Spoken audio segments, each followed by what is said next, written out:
into the studio. It's Froyle here and I'm so glad you've joined me. Today we're creating beautiful prints on the gel plate using something that I bought for less than $5.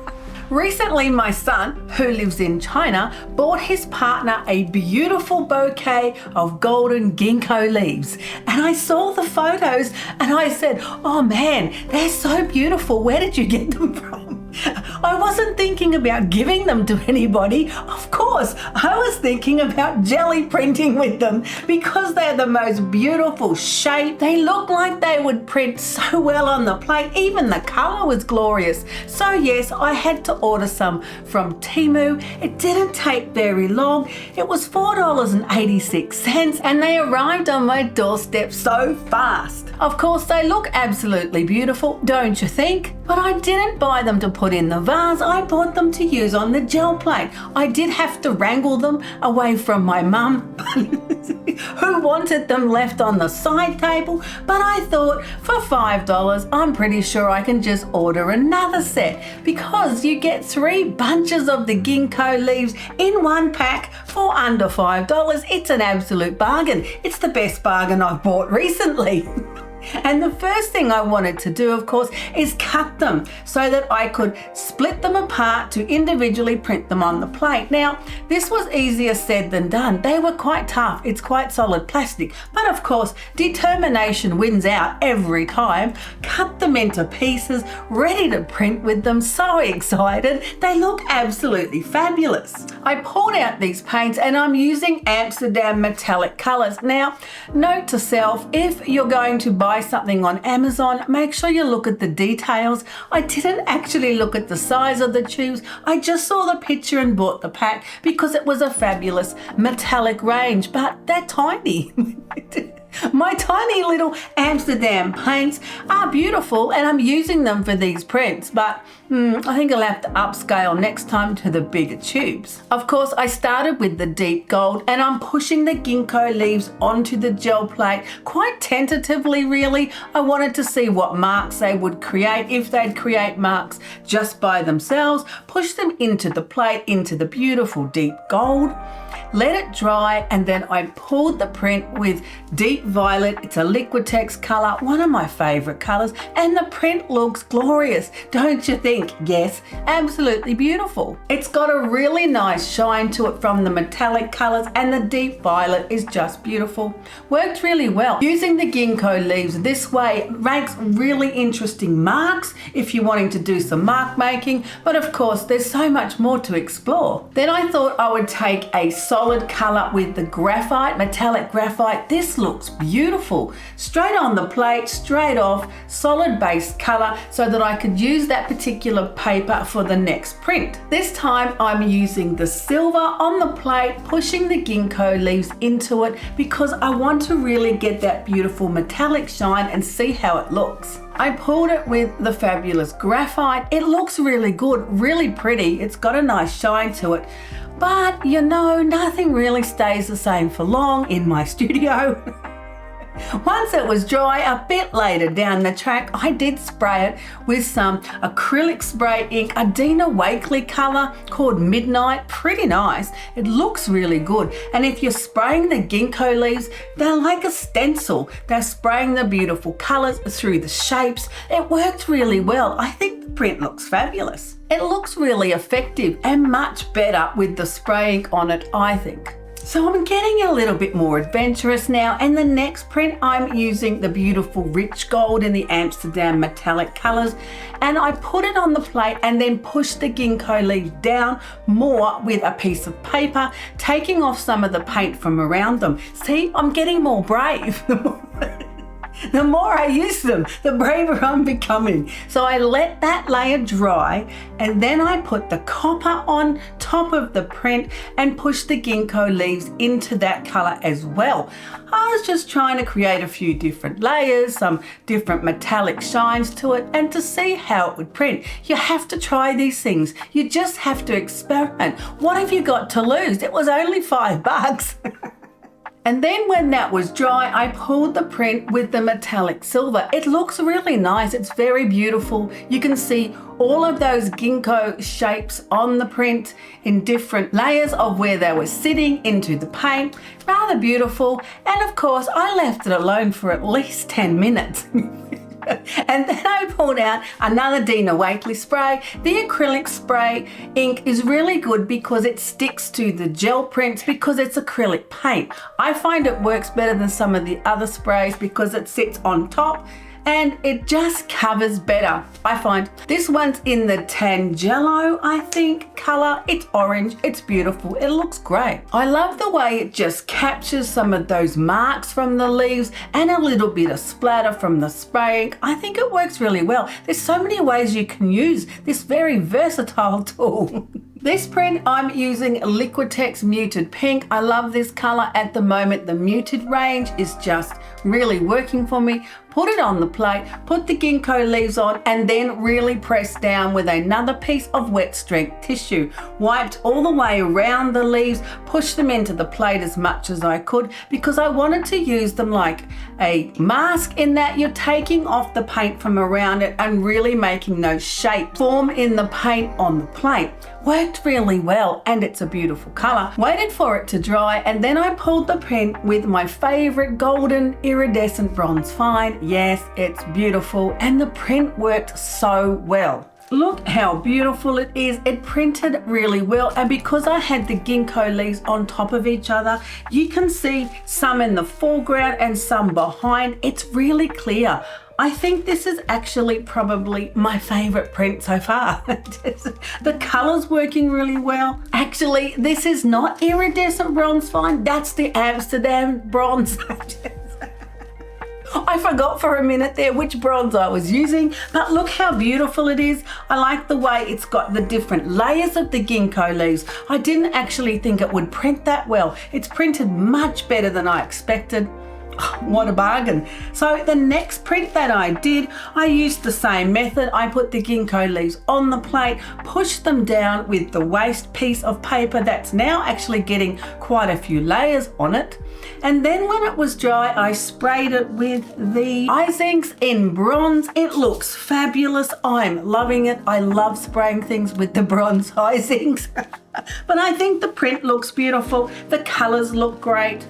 And you can see all of that glorious texture. Now, the only hassle with this particular technique is, yes, you do have to wait for it to dry. I actually left it overnight, which gave it a long drying time, fabulous. And then this morning I rolled on some sand paint and pulled that print. It came up really well. It came off the plate really easy. And I love all of the beautiful watery textures. It's just another way to create the background. It looks beautiful. It's so super easy. The hardest part is just waiting for it to dry. Now for the last print, I'm using the beautiful grey, muted grey in the Liquitex paint, putting it on the plate, putting down those ginkgo leaves, pushing them into the paint and using my waste piece of paper to take off all the paint from around the background. And look how good it's looking. It's looking fabulous, especially for a waste piece of paper. That's going to become an artwork in itself. The ginkgo leaves look fabulous on the plate, and this is the one. And I pulled with the golden iridescent bronze fine.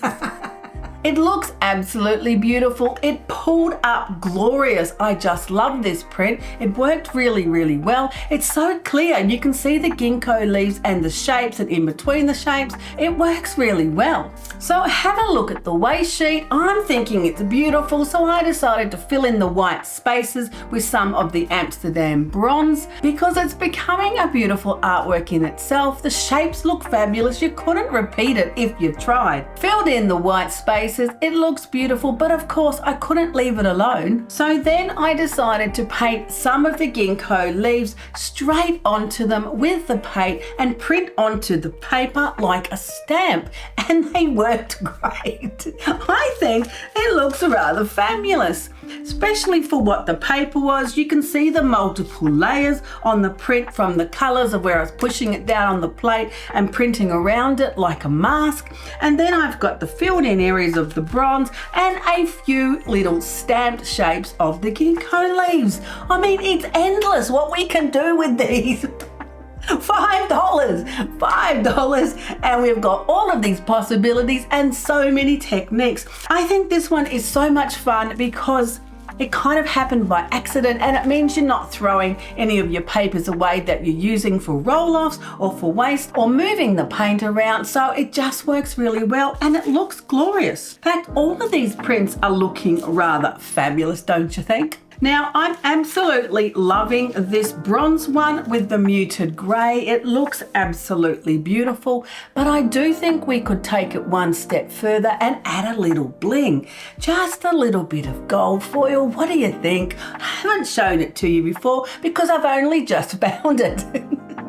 So in my Celebrate Your Creative Self Mixed Media Art class, 100 Days of Collage, I'm creating classes all the time and I'm stretching the boundaries of what I've used before and finding different themes and techniques. It's a whole lot of fun and you can jump in anytime and join me. Let's have a look. I'm going to show you the introduction because this video is sponsored by me.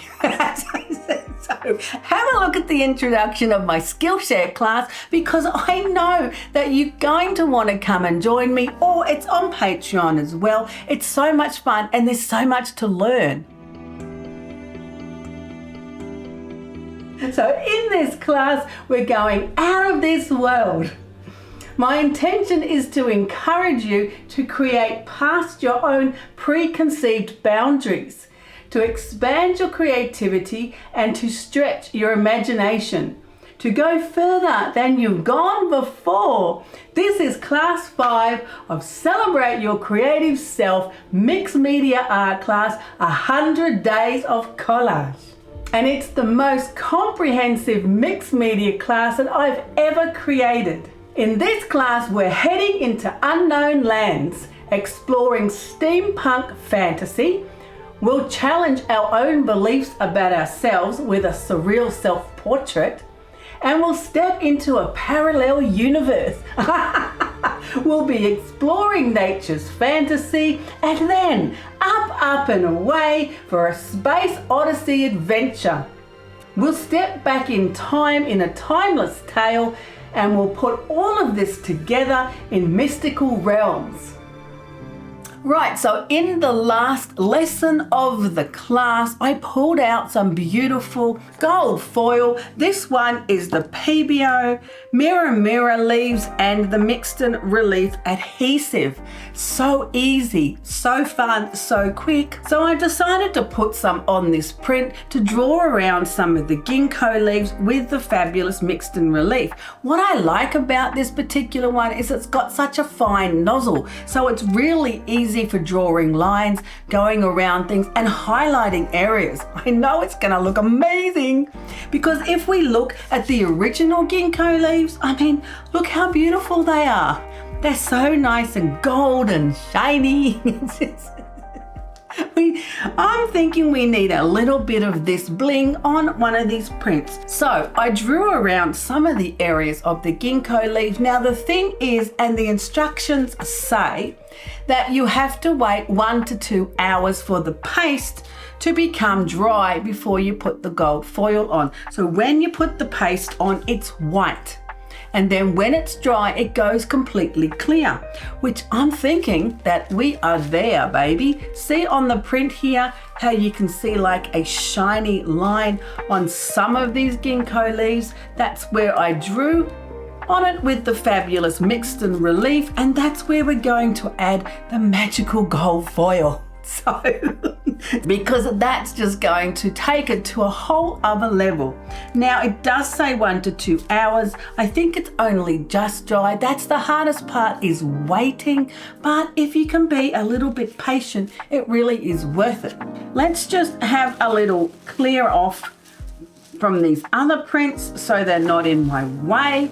And we're going to put the foil on, and I'll show you how easy it is. I've just found it and it's probably going to be my new favorite thing. But what I love about the classes that I'm making with my Celebrate You creativity classes, I'm stretching and learning and growing and doing themes and techniques that I necessarily haven't done before. I've never created a parallel universe, but I had so much fun with that. We were being inspired by the surrealist artists, and it really is so beneficial for your creativity to stretch and grow and do different things. So I've got my mirror on the wall. Who's the goldiest of all? It's on there. It's dry because it's clear. Oh, there's a couple of little bits that are a little cloudy, so it might not be entirely. But I'm thinking it's pretty dry. What could go wrong, right? So here's the fabulous foil leaves sheets. And they are the gold one side, and then the other side is the silver, and you put the silver side down so the gold side is up. Like this, you put it on where you've put your fabulous adhesive, just like that, and then you rub it. Pretty easy, don't you think? Oh man, so super easy. Now, if you want to and you've got some kind of tool, you can also use a catalyst tool or use something to help you rub the gold foil on, but really it's not that necessary. You can also maybe wad up a piece of like material to use that to rub it on, but I find that using your fingers is not that hard, and it's pretty direct and it goes on really easy. Now, are you ready? Are you ready? Steady Eddie, are you ready to see how magnificent it's going to look? Yay, Ginkgo Glorious Gold. Ta-da! Ta-da! Note to self, it does have to be completely dry or it's going to stick. Okay, let's try this side. Ta-da, ta-da. Oh man, that is so beautiful. It's only just dry. I know, I'm so impatient, but look how beautiful that is. Look. It's glorious. It's just fantastic. Now I have to get another sheet to do that section here, and I did put some on there as well. So you've got to kind of do it in sections if you've put a fair amount on your page or your canvas or your print or anything. Pretty sure you can put it on anything. Absolutely loving this right now because it's so easy and it's so quick and it's beautifully gold. I was using it in my class because we were doing timeless tales, and of course I was in Art Deco land, so we had to bust out the gold foil. Look at that. That is magnificent. Absolutely magnificent. I totally love it. Super easy. Hardest part is waiting for it to dry, but once it's dried, baby, you're away. So that works incredibly well. Look how many ways we've used our ginkgo leaves today. For $5, you just really can't complain about that. Ta-da, ta-da! Oh, it's magnificent. It's just magnificent. Now you can go over it a couple of times if you think you missed some areas, which is highly possible because I'm so excited. I could have missed somewhere. Ta-da, ta-da! I mean, even this piece by itself is beautiful. I would use this for collage just like this. But there's my glorious print, decorated with the fabulous gold foil. That's the PBO one and the mixed and relief. I'll put all the links in the description under the video if you want to know what it was I was using. They are there. I did buy my fabulous ginkgo leaves from Temu, but you could probably get them on Amazon. You can get everything on Amazon. It's a lot of fun. They're really easy and they're just beautiful. Thanks for joining me today. I had so much fun making these prints, and you might have noticed that I started off quite tentatively, just barely pushing them on the plate, and then I got more and more courageous and adventurous as we went along. I added some sprayings, added some more texture, pushed them on the plate, took the paint from around them and created some beautiful prints. Then we added some gold foil. I mean, that is just the crescending moment of goldness. So I want to encourage you just to try some ideas, to experiment, to be brave, and if your first ones don't work out, just create another layer right over the top, or add some more paint or sprayings or gold, baby. There's always the gold. It fixes everything. So don't forget, you'll find my fabulous 100 Days of Collage mixed media class on Skillshare or Patreon, and I can't wait to see you next time in the studio.